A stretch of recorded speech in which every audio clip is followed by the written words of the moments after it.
Milé dámy, v tomto videu si povieme niečo viacej o našej pokožke a o tom, ako správne otypovať pleť. Koža je náš najväčší orgán, ktorý má mnoho funkcií a to, ako vyzerá, ovplyvňujú viaceré faktory. Také 3 základné sú váš životný štýl, to ako spíte, koľko čo jete, lebo vďaka tomu, čo sa nám dostáva do stravy, tak cez cievy a krvné riečištia sa nám dostáva do pokožky.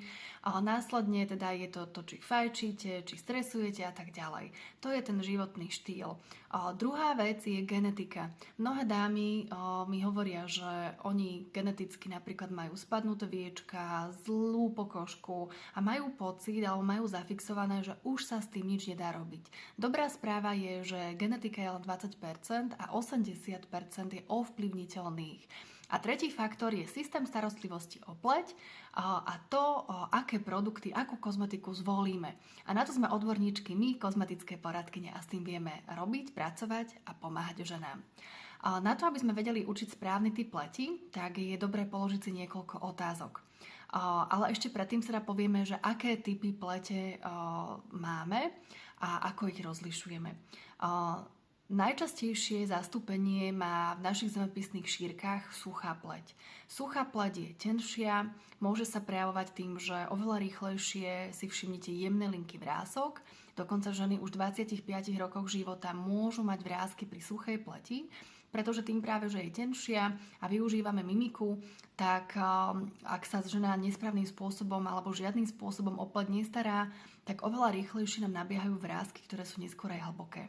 Tým, že je tenšia, tak častokrát vidíme aj popraskané cievky, je tá pokožka taká priesvitnejšia, môže byť zašednutejšia, môže s tým súvisieť aj to, že je citlivejšia. Keď sa pozriete bližšie na ženu, tak neviete takmer vôbec identifikovať to, či má póry alebo nemá póry. A čo si napríklad na nej ešte môžete všimnúť, tak môžu byť aj napríklad čupinky, to, že je taká zvraštitá, že vyslovene vyzerá možno porcelánovo, ale je taká tenšia. Otázku, ktorú kladiem ženám je, že čo by sa stalo, keby sa nenakrémovali. Tak pri suchej pleti vám žena odpovie, že by sa cítila veľmi nekomfortne, diskomfortne a cítila by sťahovanie. Nevie si predstaviť, že by sa trebárs nenakrémovala. Tieto ženy väčšinou aj používajú také hutnejšie krémy, hydratačnejšie krémy a ich takou najčastejšou rutinou je teda, že používajú vodu a krém alebo teda skôr mliekové čistenie. Ďalší typ pleti je zmiešaná pleť. Zmiešaná pleť znamená, že má časť suchej pokožky a časť z tej mastnej pokožky. Najčastejšie sa vyskytuje tzv. T-zóna, kde máme rozšírené póry na čele, tuto môžu byť napríklad výrážky, na nose čierne bodky a v oblasti trebárs problémy v oblasti brady. Ale môže to byť aj opačne, že teda nie sú líca suché, ale opačne. Tuto žena má rozšírené póry, ktoré sa aj ťahajú až do tejto časti a práve suchú časť môže mať, tuto môže mať čupiny, tuto môže mať čupiny a v obočí môže mať čupiny a nevyskytujú sa tým pádom ani póry a čierne bodky v týchto častiach, ale nachádzajú sa v týchto častiach. Ako to v podstate zistiť, tak väčšinou vám žena povie sama, že má aj suchšie miesta, že napríklad líce má suché, ale že v tej zóne sa už leskne, že tam má čierne bodky, že už vníma to, že má rozšírené pory, ktoré sa jej nepáčia, keď sa napríklad make-up dá, tak to vidí na tom make-upe, že to ten make-up zvýrazňuje, alebo zase presne opačne. Potom je to typ pleti, ktorý je mastný. Tento mastný typ pleti to sú dámy, ktoré nemajú potrebu sa krémovať, takže keď sa ich spýtate, že čo by sa stalo, keby sa nenakrémovali, že sa len opláchnú vodou, tak vôbec, častokrát nemajú vôbec motiváciu, pokiaľ nemajú akné sa o tú pleť starať, pretože majú pocit, že nič nepotrebuje. Najčastejšie teda na tomto type pleti sa vyskytuje akné, rýchlo sa upchávajú póry, táto pokožka je hrubšia. Keď sa pozriete na tú pleť, tak naozaj je viditeľne porovitá, hlbšie sú tie póry, kráterové, častokrát sú veľmi upchaté, čierne uhry sú tam, môžu byť samozrejme aj mílie. Mílie sú v podstate ako keby upchaté póry, ale vytvárajú sa tzv. Také biele hrčky, ktoré vypichuje kozmetička, ale v prípade, že dáma nabehne na pravidelné čistenie, tak sa to dokáže krásne prečistiť a do niekoľkých týždňov milie odchádzajú. Sú spôsobené práve tým, že dáma má nahromadený tuk, nahromadené zrohovatené bunky, pory sú upchaté a keďže si ju nesprávnym spôsobom čistí, tak všetko je to tam poupchávané. A potom existuje ešte tzv. Normálny typ pleti. Normálny typ pleti, tak to naozaj je len nejaké 2% žien, ktoré majú takýto typ pleti.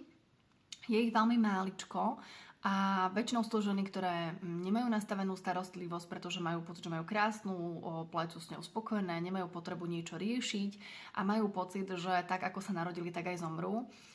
Ja takýmto dámam vždy pogratulujem. Je to úžasné, že majú takú krásnu pleť, pretože mnohé ženy naozaj veľmi veľa sa o ňu starajú a takýto výsledný efekt nevedia dosiahnuť. Je to tzv. Ideál, ku ktorému sa snažíme práve tou starostlivosťou o pleť priblížiť. Preto aj keď niekto príde ku mne a má iný typ pleti, ako by trebárs chcel, tak cieľom nastavenia tej starostlivosti je priblížiť sa k tomu takzvanému ideálu, k tej normálnej pleti. Keď je napríklad extrémne suchý, tak hydratujeme tú pokožku, staráme sa o ňu tak, aby tá pleť bola normálna. Keď je niekto zmiešaný, tak sa tiež snažíme rozdeliť tú starostlivosť lokálne miesta časti na suchú a prípadne potom na zmiešanú masnú, čiže prekombinovať tú kozmetiku tak, aby sme sa dostali do tej normálnej pokožky. A takisto aj s mastnou pleťou.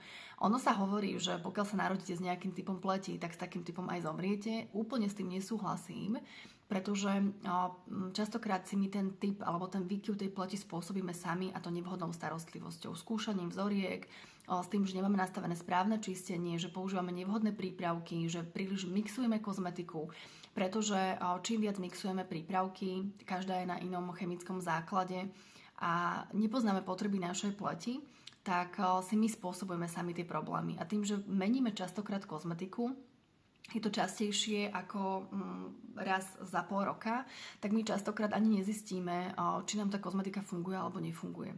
Pretože celková regenerácia buniek, kým nám vyrastie úplne nová pokožka, kým sa nám zregeneruje každá vrstva pokožky, tak to trvá pol roka. Preto Mary Kay kozmetika je nastavená tak, aby vydržala toho pol roka, pretože po tom pol roku to my vieme hodnotiť. Samozrejme výsledky, čo sa týka zlepšenia pleti, keď sa dobre nastaví systém starostlivosti o pleť, tak vidíme už po 2-3 týždňoch po mesiaci. Ale celkovo to, aby sme zregenerovali a dostali sme sa do tzv.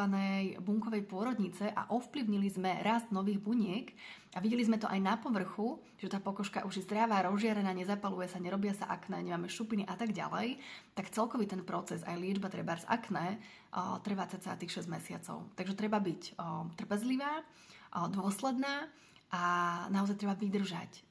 Pretože vždy, keď prestaneme s čistením, to hovorím aj svojim klientkám, vždy, keď napríklad prechádzate procesom tzv.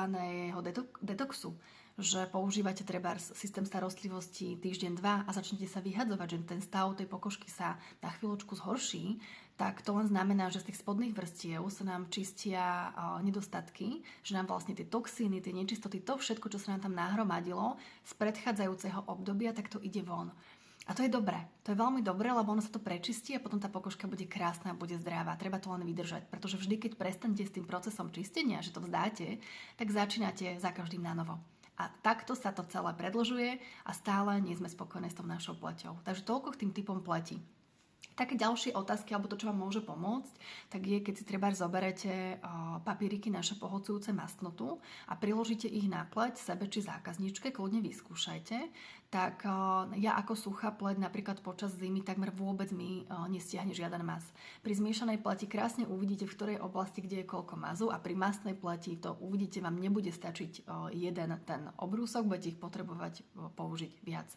Ďalším veľmi dobrým pomocníkom je naša čierna uhlíková maska. Tu keď si dáte na pleť, tak krásne uvidíte, kde máte koľko pórov. Preto aj počas hodinky krásy mi naše masky veľmi pomáhajú. A naopak hydratačná gelová maska, keď ju dáme na pleť, tak dáma, ktorá je suchá, ktorá je dehydratovaná, tak sa vcucne do tej pleti už po niekoľkých minútach. Pri dobre hydratovanej pokožke nám zostane na tej pokožke chvíľočku aj stáť a budeme mať čo aj zotierať. Pri dehydratovanej pokožke sa nám vcucne do pleti a vôbec o tej maske ani neviete. Ďalším takým pomocníkom, to čo sa v podstate môžeme žien pýtať, je, že ako sa pleť tvári, keď prechádzate z tepla do zimy, či treba začervená tá pokožka, či vidíte, že sa vám rozťahnú pory, či sa vám napríklad cievky zväčšia. Tam vieme v podstate aj odhaliť nejakú precitlivosť pleti. Ďalšia vec je, že sa môžete dámy vlastne spýtať, po akom čase sa ona začne lesknúť. Pretože pokiaľ sa začnete lesknúť po 4-6 hodinách, tak je to úplne v poriadku, dokonca normálna suchá až zmiešaná pleca po takomto čase leskne. Je to prirodzený proces nášho tela, kedy nám pracuje mazová a potná žľaza, ale pokiaľ sa dáma začne lesknúť po nejakých už 2 hodinách, že cíti vyslovene, že má mas, tak to znamená, že je naozaj masnejšia. Dôležité je si sledovať aj v akej partii sa cítite masná. Takže to sú také pomocné otázky, ktoré vám pomôžu odhaliť to, aký typ pleti máte pred sebou a čo by tá žena potrebovala riešiť. Ja sa vždy pýtam dámy, čo si ona všíma v zrkadle, čo ju najviac trápi na svojej pleti a podľa toho vieme potom špecifikovať ten problém. Takže verím tomu, že toto krátke video vám pomohlo sa zorientovať v problematike predprofilácie pleti a typológie pleti a pokiaľ by ste mali na mňa ďalšie otázky, tak ma neváhajte kontaktovať. Majte sa krásne, ahojte!